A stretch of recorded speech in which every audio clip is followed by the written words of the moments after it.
Hi everyone! For the first time ever, Sydney has been part of the global book crawl and I participated and wanted to tell you about it. It was a really fun day. It was like a nice little mini adventure for myself and I really did my part for the economy.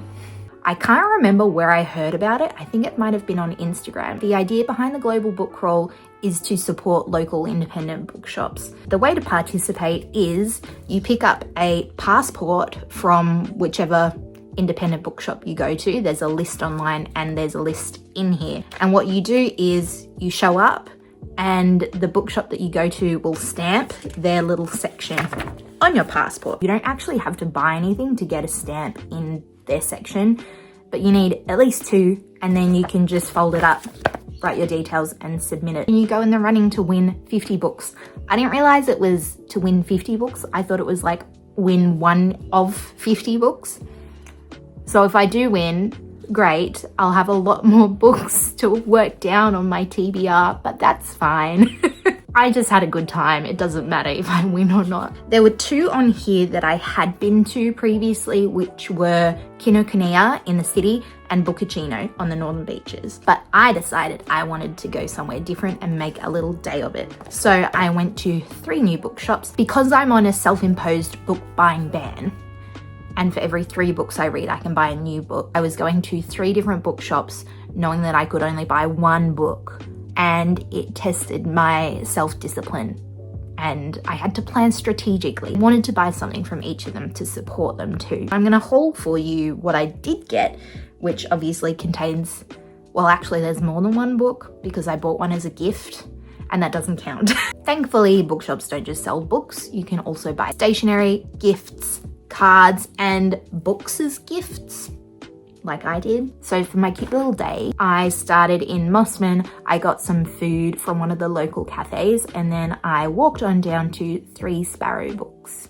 As soon as you walked in, it had the most beautiful, warm, cute, cozy, but light and airy vibe about it. It was very whimsical. There were cute little bird garlands because of the sparrows in the name. At the back, there was this super cute little nook of children's books with toys and things like that. They also had a nice selection, a really nice selection of cards, which is where I spent most of my money. They also had some nice gifts and the selection of books themselves, they had new releases, some classics, self-help. They just had a really broad selection.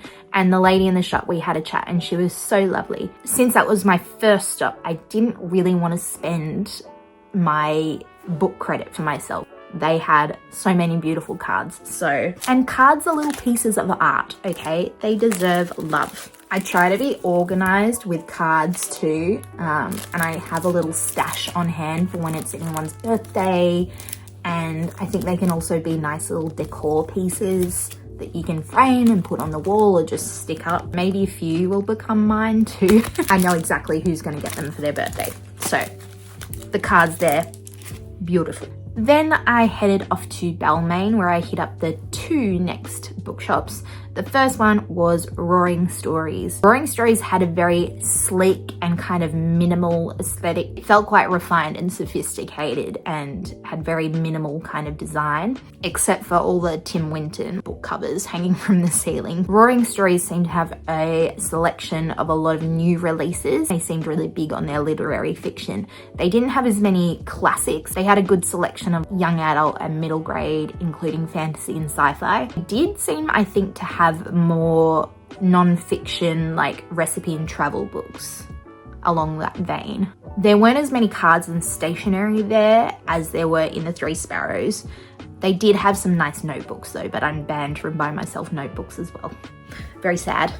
And I was kind of pondering whether to get a specific book there that I also had seen at the 3 Sparrows, but I decided to get a book gift for my friend. I got this really big bag for just one little book. This is All About Love by Bell Hooks, which I bought for my friend, and it's fine that I'm showing it because by the time I post this, I'll have given it to her. She's just such a loving person that she probably doesn't need this, but I thought she'd be interested in it, and I have it and I haven't read it yet myself. Might be something that we can both read and then talk about together, which is cute too. My understanding is that Bell Hooks explores love's place in society and how society can focus so heavily on romantic love and put so much value on that, and yet we kind of devalue love in terms of friendship and other relationships and love as a society for your fellow human beings. I'm not a super big self-help person, but I don't think it's really self-help necessarily. I don't know exactly how to categorize this because it goes into what is love. I think it's more of an exploration of the theme of love. Love being not just a noun, but a verb. And yeah, does that make any sense? I just feel like it sounds good, okay? I hope she likes it. Especially because I got something else for her to go with it at the next spot, which was, I don't know if this is content or content. I think it's content. So I went to the Hill of Content bookshop, Lucky Last. When you walk in, it's cozy and woodsy and warm. Kind of feels like almost you've gone back in time a little bit. It has that antique-y, sort of rustic, handmade, homemade, personalized feel to it. I don't know if there were any armchairs in there, but I can just imagine sitting in there with a cup of tea in a leather armchair. It just made me think of Agatha Christie for some reason. It just had that sort of Poirot would enjoy being in there vibe. And since I didn't buy a book at either of the other places, I could finally buy the book I wanted. I'd seen it at both other places, so I could get it here, and then it wasn't on the shelf. I was like, no. But then it was totally fine because I just said to the very friendly people there, excuse me, do you have this book? And they looked it up on the system. They were like, oh, we should have it, but it's not out there. So he went downstairs. People who work in bookshops are amazing. So this book is By Her Hand by Marion Taff. This is set in AD 910, not 1910, 910 in the Peak District, Mercia. I don't even know where that is. I need to do some research. Frida fears her father yet longs for his approval. She loves foraging in the woods and listening to half-side stories of heroes. Secretly, she dreams of one day being able to write. Her quills are grass stalks and sticks, her parchment the sky, the earth her skin. But her world is at war, and when her village is destroyed in a savage raid, Frida must find the strength to survive. Her only options are begging or servitude, but the cunning bishop sees an opportunity. He places Frida in an abbey far from her home, and as well as teaching her to write, he uses her survival as evidence of a miracle so as to attract wealthy pilgrims.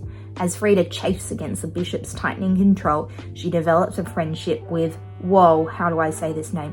Aethelflaed. I'll show you. Do you see what I mean? Aethelflaed. Lady of the Mercians, who shows her what it is to lead as a woman in the world that worships warrior kings. Soon Frida must choose. Does she remain a powerless, subservient quill whose fate lies in the hands of another, or does she fight for the right to create and write her own story? I feel like it's going to be the latter of the two options, because otherwise it would be depressing. But maybe it is depressing. I hope not. It caught my eye because of the beautiful gold, and I love rabbits and the natural elements and the color. It just feels like a me book aesthetically, so I hope the inside also is my vibe. It sounds good. So, oh wait, no, I'm not done.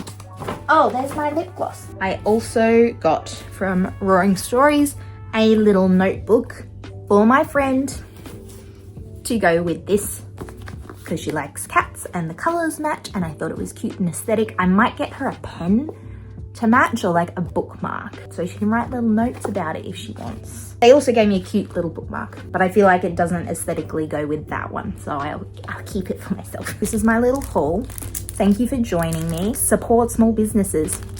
Obviously, everyone has a limited number of funds, and that's a very personal thing, but if you love books and have the expendable income, then don't buy from Amazon. I will see you in my next video. Don't forget to like and subscribe to see more bookish content from me, and I hope you have a wonderful day. Bye.